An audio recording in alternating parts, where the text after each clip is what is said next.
Hello everyone, I hope you all are fine, you all are doing good. तो आज का जो हमारा टॉपिक है वो एंटरप्रेन्योरशिप पे ही है, लेकिन इसमें हम ये पढ़ेंगे how does an entrepreneur contribute to the economic development. अगर आपको याद होगा, इससे पहले मैंने आपको एंटरप्रेन्योर बोला था, एंटरप्रेन्योर होता क्या है और वो कैसे हमारी इकोनॉमिक डेवलपमेंट में हेल्प करता है, हमारी इकोनॉमी कैसे राइज होती है एक एंटरप्रेन्योर से। जब एक एंटरप्रेन्योर अपॉर्चुनिटी को डिस्कवर करता है, हमारी इकोनॉमी कैसे बढ़ती है। तो चलिए आज हम ये स्टार्ट करते हैं।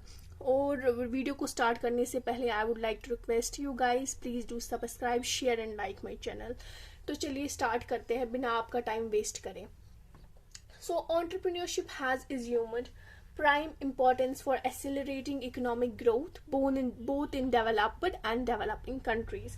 तो entrepreneur जो है, entrepreneurship को एक बहुत ज़्यादा इम्पोर्टेंस दी गई है दोनों कंट्रीज़ में, चाहे वो डेवलप्ड हो या डेवलपिंग कंट्रीज़ हो। इनको जो हमेशा गवर्नमेंट जो है वो हमेशा वेलकम करता है और उनको ज़्यादा से ज़्यादा सपोर्ट प्रोवाइड करता है, ताकि जो हमारी जो अनएम्प्लॉयड यूथ है वो अगर उनको जॉब नहीं मिल रही है वो अपना काम कर सके, और जो गवर्नमेंट है वो उनको बेनिफिट्स देता है उसके लिए, ताकि जो हमारी इकोनॉमी है वो बढ़ सके। It promotes capital formation and creates wealth in the country. तो इससे क्या होता है, हमारी जो कैपिटल है, जो हमारा जो पैसा है वो बढ़ जाता है, इससे क्रिएट होता है, इससे वेल्थ क्रिएट होती है कंट्री में। कैसे वेल्थ क्रिएट होती है, जब आप अपना बिजनेस स्टार्ट करते हैं तो फिर उसके लिए आपको लेबर्स की ज़रूरत पड़ती है। लेबर्स को काम करने के लिए आपको उनको पे करना पड़ेगा, और उसके बाद जब वो प्रोडक्शन का काम ख़त्म हो जाता है तो फिर आप अपना प्रॉफिट बना के उस प्रोडक्ट को बेचते हैं। इससे आपका प्रॉफिट भी होता है, प्रॉफिट के साथ साथ आपको अपना टैक्स भी पे करना पड़ता है। तो इससे जो हमारी इकोनॉमी है वो बढ़ जाती है। जो लोग हैं जो बेकार बैठे थे, अनएम्प्लॉयड यूथ था, उनको भी रोज़गार मिलता है, वो भी अपने उनका जो स्टैंडर्ड ऑफ लिविंग है वो बढ़ जाता है और अपनी अच्छी ज़िंदगी जी पाते हैं, और वो भी अपना हिस्सा जो गवर्नमेंट को उनको देना है, उससे भी जो हमारी इकोनॉमी है वो बढ़ जाती है। आई होप आपको ये समझ आ रहा है। The objective of industrial development, regional growth and employment generation depends upon entrepreneurial development.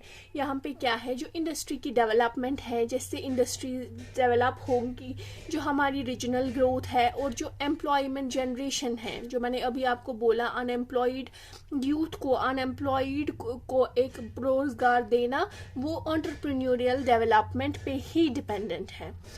Entrepreneurs are the seeds of industrial development, and the fruits of industrial development are greater employment opportunities to unemployed youth, increase in per capita income, higher standards of living, and increased individual saving, revenue to the government in the form of income tax, sales tax, export and import duties, and balanced regional development. इसमें क्या होता है, industrial development को entrepreneurship को industrial development का seed माना जाता है। मतलब इसको बोला जाता है कि एक इसको अगर आप उगाओगे हमारी इंडस्ट्री में एंटरप्रेन्योरशिप को, इसका मतलब ये है कि अगर ज़्यादा से ज़्यादा लोग एंटरप्रेन्योर बन सके, इनको ऐसी फैसिलिटीज़ प्रोवाइड करे गवर्नमेंट, ताकि ये मोटिवेट हो अपना बिजनेस करने के लिए, तो फिर इसको हम एक सीड मानते हैं, जिसको हम सो करते हैं और उसके बाद उसके फ्रूट्स निकलते हैं, और उसका फ्रूट्स मतलब उसके जो रिजल्ट्स आते हैं वो ग्रेटर एम्प्लॉयमेंट होती है। जो ग्रेटर एम्प्लॉयमेंट अपॉर्चुनिटीज़ हम अनएम्प्लॉयड यूथ को देते हैं, जो हमारा इंक्रीजिंग पर कैपिटा इनकम होती है, जो हमारी इनकम होती है नेशनल इनकम, उसमें इंक्रीज आता है। हायर स्टैंडर्ड्स ऑफ लिविंग, जो बेरोजगार है आपने उनको रोजगार दिया, जैसे वो इससे पहले जी रहे थे, उनकी जो जीवन है उनमें इम्प्रूवमेंट आ गई। एंड इंक्रीज इंडिविजुअल सेविंग, और इससे जो लोग हैं वो अपना सेविंग करते हैं। And revenue to the government, और जैसे मैंने इससे पहले आपको बोला, गवर्नमेंट की जो इनकम है वो भी बढ़ जाती है in the form of income tax, sales tax, import and export का बिजनेस होता है तो उस पर हमारा टैक्स लगता है, वो भी देना पड़ता है। एंड बैलेंस्ड रीजनल डेवलपमेंट, और इससे जो हमारी रीजनल डेवलपमेंट होती है वो बैलेंस हो जाती है।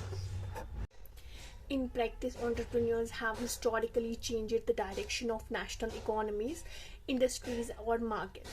They has invented new products and developed organizations. Many innovations have transformed the society and altered our pattern of living. तो इसमें क्या होता है, जो entrepreneurs को देखा गया है हिस्टोरिकली, उन्होंने जो नेशनल इकोनॉमी है, इंडस्ट्री और मार्केट्स जो है वो ऑलरेडी डेवलप हो गए हैं, चेंज हो गए हैं. अगर हम हिस्ट्री की बात करें, हिस्ट्री में देखेंगे जो entrepreneurs हैं वो उन्होंने बहुत हेल्प किया है अपनी कंट्री को आगे पहुंचाने के लिए, अपनी जो नेशनल इकोनॉमी है उनको चेंज करने के लिए. They has invented new products, उन्होंने नए नए प्रोडक्ट्स को बनाया और जो ऑर्गेनाइजेशन है उनको डेवलप किया. Thank you so much for watching. Please do subscribe, like and share my channel.